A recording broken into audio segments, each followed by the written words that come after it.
Hey everyone, Scott here to discuss Don't Worry Darling, starring Florence Pugh, Harry Styles, Olivia Wilde, Gemma Chan, Kiki Lane, Nick Kroll, and Chris Pine, directed by Olivia Wilde. And yes, in case if anybody doesn't know this, yes, I reviewed Booksmart about a year or two ago, something like that. And now I'm back with Olivia Wilde's oeuvre biography of her directing style. And I'll say this, I saw the movie twice. Once was an IMAX Q&A that seemed a little obvious that, well, I'll talk about it in a minute. But once was a Q&A and once was the Thursday night when it premiered after the Monday night Q&A release. And let me just start off by saying the behind-the-scenes drama where Shia LaBeouf said something disrespectful to Florence Pugh and that got him fired. He was in the Harry Styles role. And Shia LaBeouf got fired because of what happened with what he said to Florence Pugh. And I get the impression these actors don't really like each other too much. How do I say this, you mean? Like, for example, at some film premiere of this movie in a film festival, Harry Styles spat on Chris Pine. But maybe that's a false information thing. Tell me I'm wrong on that one. But I do believe in that for reasons I'm never going to get into. And I'm just going to say this now. When I watched this in the Q&A, people were cheering for Harry Styles and Florence Pugh briefly. And Florence Pugh and Chris Pine weren't there. But you know how Olivia Wilde's dating Harry Styles, or maybe that might be false too? Tell me if I'm wrong. Well, they were sitting on the opposite ends of each other, where Olivia Wilde was sitting next to the guy interviewing, and Harry Styles was on the other side of that. So, and I get the impression Florence Pugh was going very quiet about all this drama bullshit going on, which is fine with me. I don't care about that. It's just, I think Harry Styles, I'm going to just be brutally honest at this point. Girls, be prepared to hate me now. I don't like him as an actor. After Dunkirk, which did him no favors, and I did like that movie, but it was just, it didn't do him any favors because there was no character development in that movie, nor Eternals, which he had a brief cameo in, and he wasn't very good in that movie either, into a movie that was maybe the weakest of the Marvel Cinematic Universe movies. Not TV stuff, movies. Now, let's get into this and see if it shows any of this behind-the-scenes drama. Because I got a feeling it might have based on the trailers. Let's get into the movie.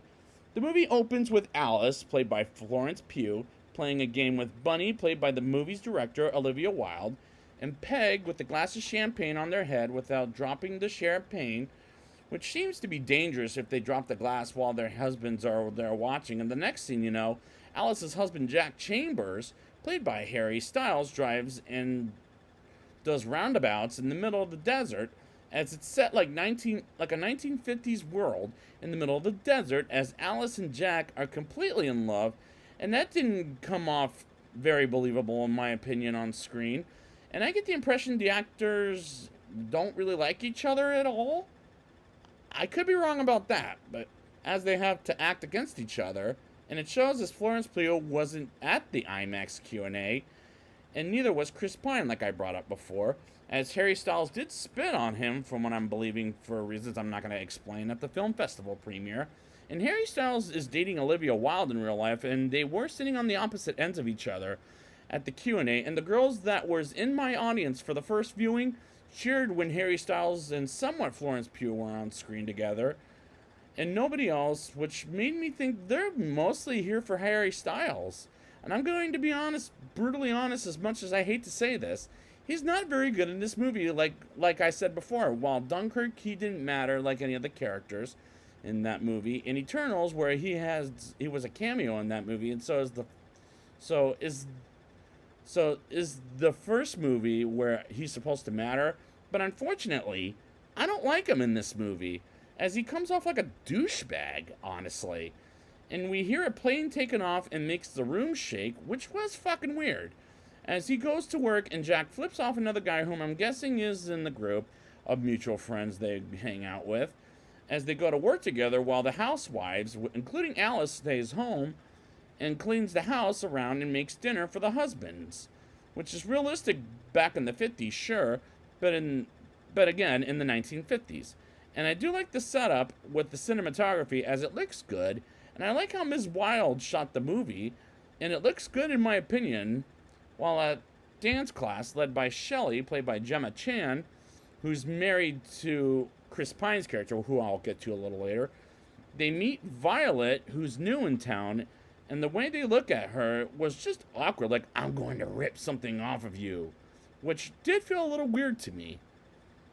Bunny has kids as they believe in Santa Claus, which is fine, because come on, they're kids, for Christ's sakes. And Alice sees Margaret holding a red plane like the one we'll see later in the film, which makes the connection pretty odd, particularly since Alice breaking every single egg to see if an egg goop comes out, which it doesn't, which was again odd. Jack comes home to Alice, and I'm going to be brutally honest, like I said before, and I'll say it again. They'll never convince me of the fact they're in the love while having sexual intercourse on the table, because their chemistry is kind of poor. While at the pool, Alice says to Bunny and Violet that Violet should have has 7 babies, which is a little too much for me to handle for sure, as a couple of creepy kids pass out drinks at their boss's house for a party. The boss, Frank, played by Chris Pine, aka Gemma Chan's character's husband, comes off like a control freak and an unlikable douchebag like Jack is, and I don't like Chris Pine, and I don't find Chris Pine, I mean, I like Chris Pine, but I don't find him believable in this role, as he's miscast in my opinion. Margaret happens to be at the party, and she asks, why are we here, as she believes nobody belongs here, which sets up a trap in this world. And to be brutally honest, I don't find these actors too believable, while the writing comes off pretty bad. And you're telling me this world is a trap? Tells me something is really wrong with this movie. And so does the drama that went on behind the scenes promoting this movie, which is something I brought up earlier in the show. Jack hides and wonders why the tie, and he wore it at the party, and they kiss, and suddenly Frank is there to watch, which is really weird and so fucking creepy. The hell, I was freaked out at this point. Alice, Bunny, and Peg are at the mall and talking shit about how Margaret became a different person, as Bunny explains how she lost her son, and suddenly we hear the plane is shaking the world once again, which is bothering me when that happens, and the intense music and images that Alice sees, and do they serve anything in this movie? I don't think so. Alice goes on a trolley just to get out of the house when she sees the plane dropping behind a mountain, as the trolley driver doesn't see anything, and he says that's not his route. And I agree with Alice, when a plane crashes, you have to help, and yeah, what the fuck is wrong with the trolley driver is beyond me. Jesus Christ. Alice walks to the other side of the mountain and finds the headquarters building on top of the mountain, and as she touches it, she faints and wakes up on the bed at her house, while Jack is making dinner, as he doesn't know how, which is a typical thing for a husband to not know how to cook food, so in the 1950s, so I'll give that a point. Next day comes, and Alice cleans the mirror and gets smushed by the mirror, which doesn't kill her exactly. And Alice gets a call from Margaret, and the score bothered me with the intense music as well as the noise in the fucking background. As Alice sees Margaret in the mirror as she commits suicide while Alice screams in the middle of dance class because it scared the shit out of her. As it turns out, there's no broken mirror, which also drives me crazy when we see Margaret cutting her neck open, well, not open, but slicing her neck, I'll say, and killing herself, as Alice sees it, the whole goddamn thing, and Jack denies because he's such a stupid character, and this movie makes no goddamn sense. Jack tells Alice to get a hold of herself, as she was insulted, and believe it or not, so was the audience in my first viewing, as they gasped. And the first viewing audience, I'll say, I experienced this movie with, were shocked about a lot of the scenes that Harry Styles, which he did wrong in this movie. Alice tries to purposely suffocate herself to get a doctor to explain what happened to Margaret, as the doctor gives Alice some pills, And Alice doesn't believe in taking those, and Jack agrees with her and not give her the medicine, as the acting in this was absolutely terrible and painful. The doctor accidentally leaves his briefcase behind, and he and Jack go back to grab it as Alice takes the folder involving Margaret, and she burns it, which was convenient in so many levels.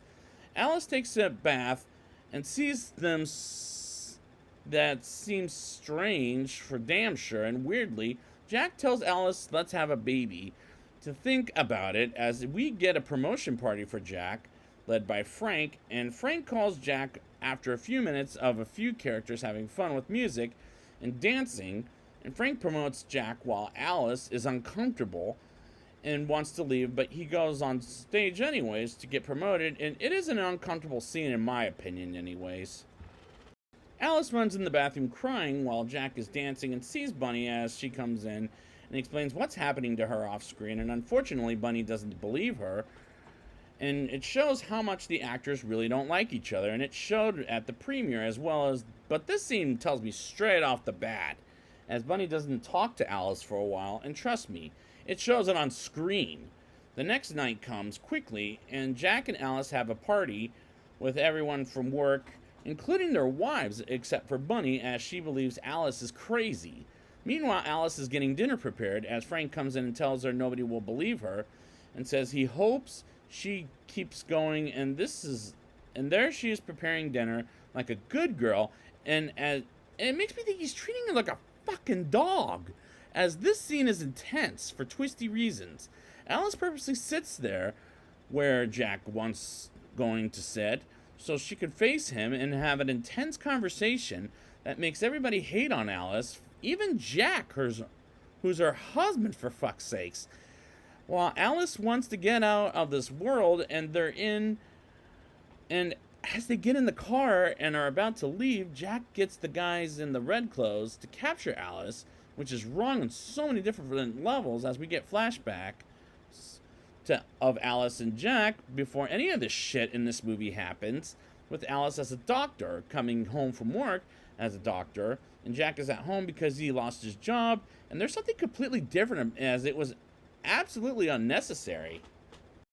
Alice gets a welcome home surprise by Jack, Bunny, and her kids, and on as they hang out in the front yard at Bunny's place, and goes back to the normal routine and cooking and cleaning, and Jack coming home to her, and she remembers everything while a song she hums and is coming back to her memory, and learns Jack took her life from her. And I thought, what the fuck was that? As I'm now getting a little angry, but not as angry as I felt with the Child's Play remake and Dark Phoenix and other movies.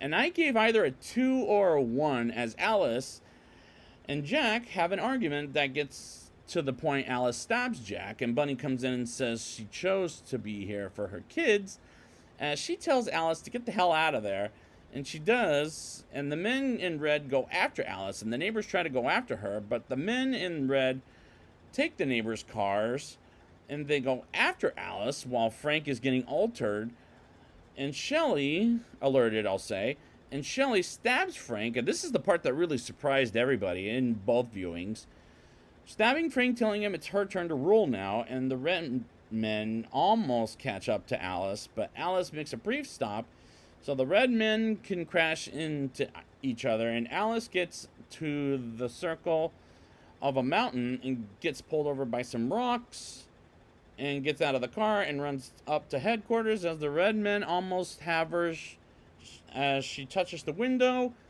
and the climax never explains whether she got out or not. And I thought, what the fuck kind of an ending is that? As I was really disappointed as this movie started rolling credits. Now it's time for the rating. I'll give this movie a 3.4 out of 10. The movie does look good, as this movie is made fine, I'll say, but unfortunately, what the fuck was the point of the twist at the end? As it doesn't explain things about the fucking ending, and Florence Pugh is the best thing about the movie, and her performance is average at best. Chris Pine is miscast as the boss and bad guy of this world in this movie, as he, along with Harry Styles, come off like douchebags, and I didn't like the other characters, as this is a very weird fucking movie with twists that I knew was coming based on the goddamn trailer. The fact there were behind the scenes drama as well as drama promoting this movie, and it shows. It shows while watching this movie. And I don't like that. Just like I don't really like this movie. And the score slash background noises bothered the holy shit out of me. And as for Olivia Wilde, nice try, but this movie makes no sense at the end of the day. What a real disappointment. So I'd like to thank you guys for joining me for this review. And until we ever get to Olivia Wilde's next film, I hope the next one's better.